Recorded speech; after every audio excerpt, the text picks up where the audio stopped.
Tunnels of the London Underground put passengers in an environment that they would never usually find themselves in. Could this have anything to do with the high number of strange experiences reported? Vic Tandy is a senior lecturer at Coventry University. He's been exploring the reasons and explanations behind paranormal experiences for over 20 years. He believes he has a simple explanation as to why there are so many unexplainable experiences on the underground. Most humans can hear between 20 hertz, that's 20 cycles per second, up to about 20,000. Infrasound then starts at 20 hertz and goes down. The effects of infrasound are that they can activate the fight or flight mechanism, which makes you feel cold, it makes the hairs stand up on the back of your neck, and so the whole system gets worse and worse, and if you do nothing about it, that in itself will cause visual disturbances, and you may see grey objects in your peripheral vision. To prove his theory, Vic would first need to find significant levels of infrasound in the parts of the tube where strange experiences had taken place. The microphone just works in the same way as a standard microphone. The only difference is that this one is very sensitive to low frequencies. The first place he went to make some recordings was on the Northern Line at Kennington Loop. This is Kennington Loop, and so this is where the trains actually come in and then they turn around and go back out again. And so one of the stories involves people having strange feelings in here, and so we're measuring the level of infrasound actually in the tunnel as we go round the loop.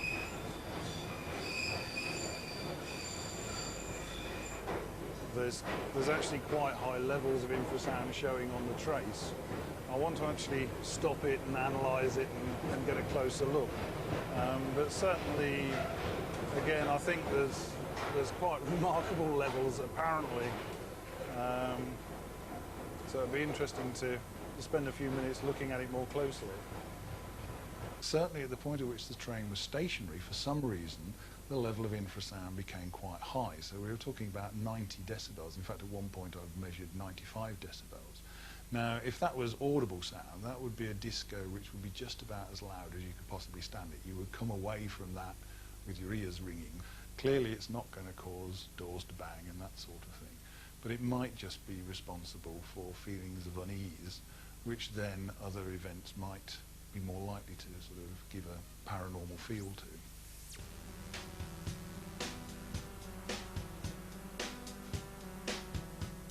Much of the noise generated on the underground is made by the machines and motors that run constantly during the passenger hours, providing services that have become second nature to commuters, such as the 408 escalators and lifts in operation at any one time all over the network.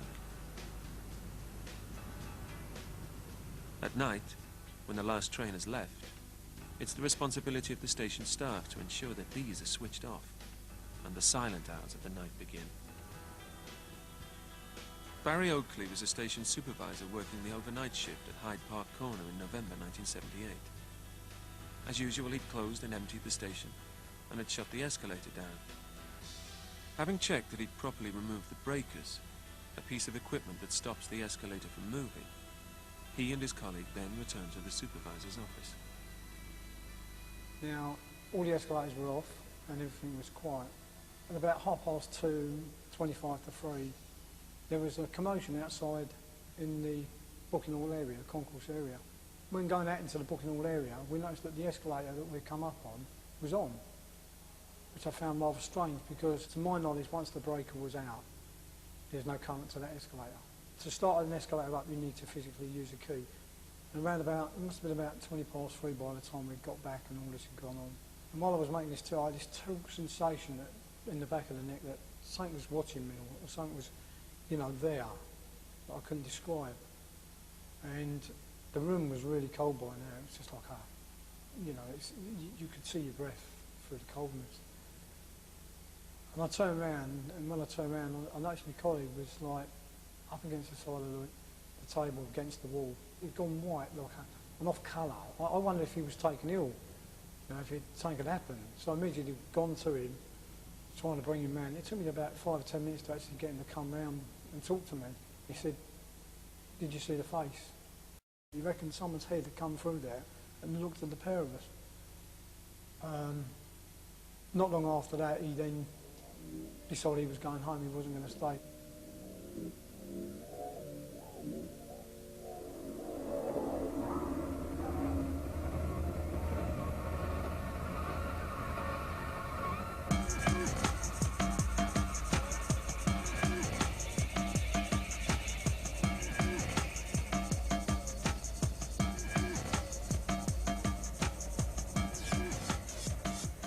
Tariq Rana was a station supervisor working at Beacon Tree Station, a quiet commuter overground station on the District Line in East London. He was working a late shift one evening in the summer of 1992. He was about to go home and was finishing off some paperwork. In the office at Beacon Tree Station, we had a door that led onto the National Railways platform. While I was doing my work, I heard that door rattle. I thought nothing of it at the time because the trains normally pass on that side. After a couple of minutes, I heard the door rattle again. So I thought, well, I heard it rattle the first time, so there must be a train coming. And then after another couple of minutes, I heard it rattle again. And then I thought to myself, well, it's now rattled 3 times. The train, if there was one, should be coming. I got very uncomfortable with that, so I had another member of staff upstairs, so I thought I'll go upstairs and on a chat with him. I walked on the platform, got to the staircase, but I just had this strong feeling that there was somebody walking behind me. And then basically at that point I turned round and I saw an image of a woman. She had long blonde hair, probably about halfway down to her back, and she had no face. It was just something like a blank where the features would be. And the funny thing is, every time I tell this story, I always get goose pimples. And I've really got them now as well, because I know that I did see this image of a woman. Anyway, by that time, I've approached my member of staff, and I remember his exact words. He said to me, "You look as if you've seen a ghost." And I said to him, I think I have. And then he says to me, "Oh, is it a woman in a white dress?" I said, "Yeah, how do you know?" And he goes, "Oh, I've seen her as well."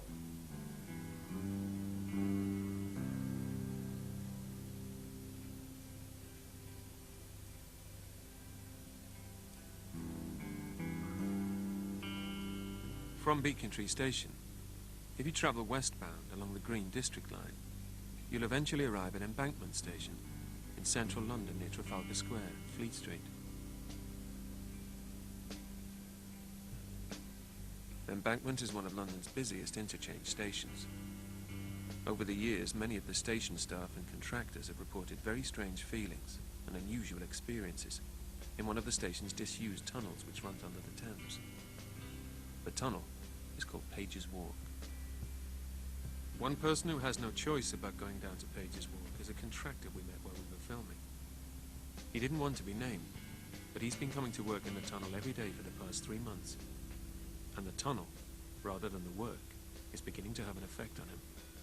I've worked all over London, places that got bombed during the Second World War. They never thought about anything like spirits, so don't worry about it, just get on with your job. But this one is different from day one. Like I wasn't wanted or I was somewhere where I shouldn't be.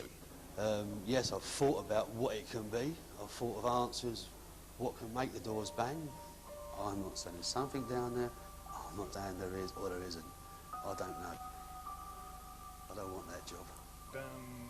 We took Vic to Page's Walk to see if he could measure any infrasound and whether it would offer any explanation to the number of strange experiences.